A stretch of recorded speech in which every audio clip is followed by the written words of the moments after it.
Number 3, have a focus. Napag-usapan na po natin kanina.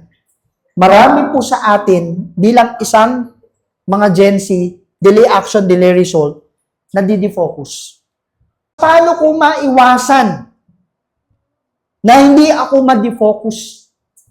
Ang hirap kasi minsan, pag nandun na ako sa karera ng buhay ko, ang hirap maiwasan eh. Minsan, lalo na kung mahilig ka sa mga games, diba? Online games. Ang bilis ka makadefocus.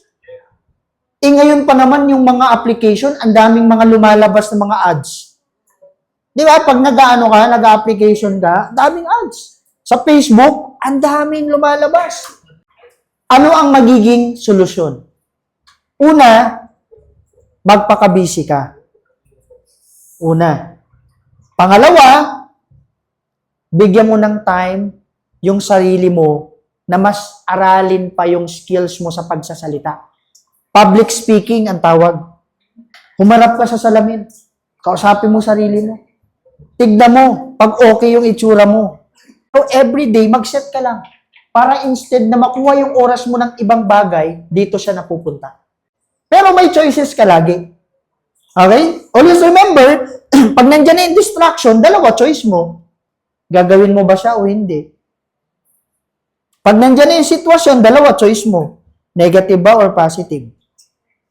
Yun lang naman yun eh. Pipili ka lang, dito ba ako? Right or left? So pag pinili mo yung kabila, yun yung tatahakin mo. Ganun ang buhay eh. May choices lagi tayo. Sa mga choices natin, yun ang nagiging desisyon at yun ang nagiging resulta ng buhay natin. Kumbaga, choice mo kung gusto mo maging successful. Choice mo naman kung ayaw mo. Choice mo kung gusto mo magkakotse. Choice mo din kung ayaw mo. Ganun ang buhay. Choice mo kung gusto mo mag-club. Choice mo naman kung hindi. Ganun lang ang buhay. So, kung ano yung choice mo sa buhay mo, yun yung pasukin mo. Kung choice mo mag-club, seryosohin mo. Kung hindi mo choice mag-club, laro-laruin mo lang. Ganun ang mundo. May choices lahat ng tao. Pero sa mga choices na yun, sana maging tama yung pagpili mo. Kasi minsan, pag naging mali ang choice mo, magugulat ka, yung edad mo, sabi ko kanina, tumatanda, wala nangyayari. Ganito na lang, para mas magets mo, mamaya pag uwi mo, kausapin mo yung tito mo, tita mo, o magulang mo, tanong mo, tito, ano ba yung naging choice mo sa buhay mo nung kabataan mo? Magugulat ka pa, nagkwento sila. Ang laging sinasabi, alam mo, kung pwede nga lang ibalik yung kahapon eh. Ganun ang laging sinasabi, kung pwede nga ibalik nung panahon, nung bata pa ako, hindi ko sana tatahakin yung buhay na to. May gusto akong abutin eh. Ganun. Minsan kahit magulang mo, tanungin mo. Yung iba lalo na, nagkaroon agad ng pamilya, maaga nagka-family. Minsan ang pagsisisi nasa huli na eh. Ganun talaga. May choice tayo. Minsan, ang nagiging choice natin, nagiging mali sa umpisa. Pero, naitatama. Hindi naman ibig sabihin, pag nagkamali ka, wala na eh. Game over na, hindi ganun.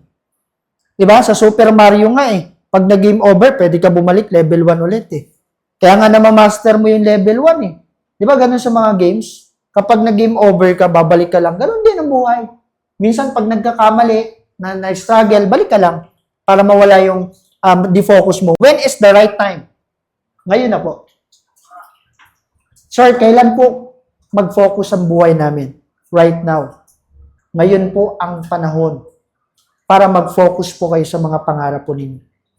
Mahirap po isipin kapag hindi po natin nagawa yung isang bagay. Kaya kailangan po simulan na po natin ngayon. Okay?